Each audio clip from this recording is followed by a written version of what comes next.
ہم اس سے نہیں اختلاف کرتے، لیکن ایک اور چیز بھی ہے نا جو ہمارے دماغ کے اندر ایک چھوٹی سی چیز ہے، ایک گھنٹی ہے، ایک ہلکی سی آواز ہے جو بتاتی ہے کہ کیا صحیح ہے کیا غلط ہے، مگر اس کا کہیں ذکر نہیں۔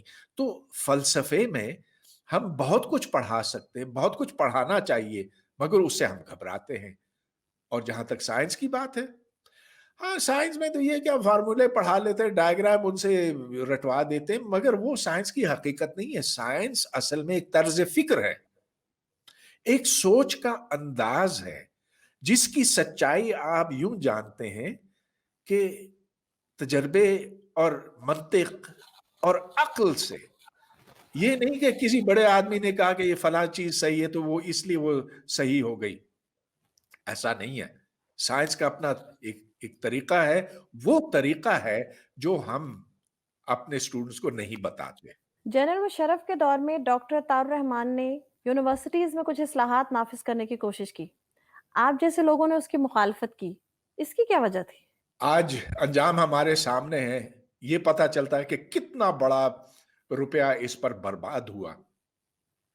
بہت سے آلات خریدے گئے، بہت سی نئی یونیورسٹیاں بنی، بہت سے بڑے بڑے دعوے کیے گئے، مگر آج آپ جا کر کسی ڈپارٹمنٹ میں بھی اس کے ہیڈ آف ڈپارٹمنٹ کو لیں، ان کے پروفیسرز کو لیں، ان کے لیکچررز کو لیں، آپ ان سے سادہ سا سادہ سوال کریں اور پوچھیں کہ اس کا جواب کیا ہے، تو وہ ہوں ہاں کریں گے، یا اگر جواب دیا تو 90% چانس یہ کہ غلط جواب دیں گے۔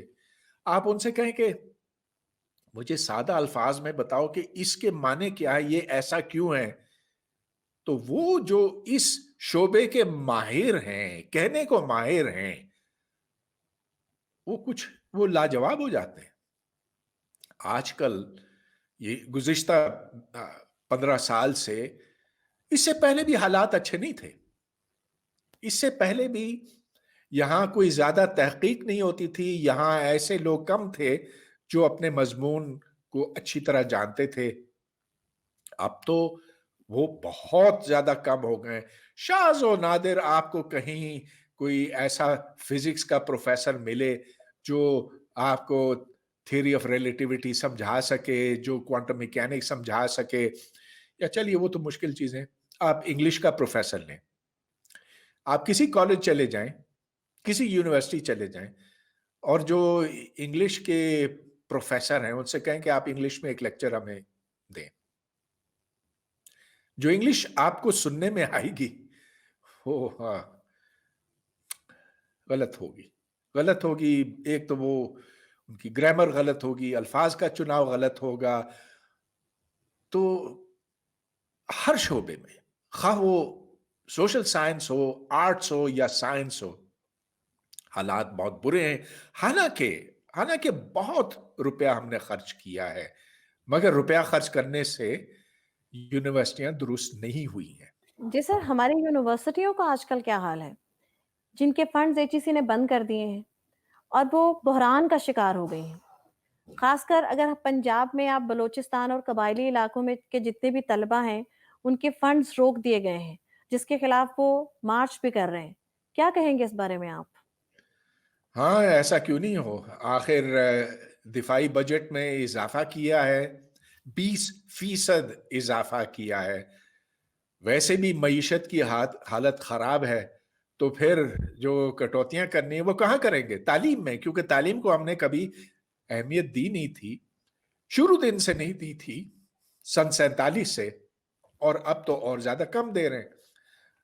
صرف یہ نہیں ہے کہ ہم نے نظام تعلیم کا بیڑا غرق کیا ہے، اس کو صحیح خطوط پہ نہیں چلایا، لیکن اس کے لیے روپیہ بھی ہم نے مختص نہیں کیا۔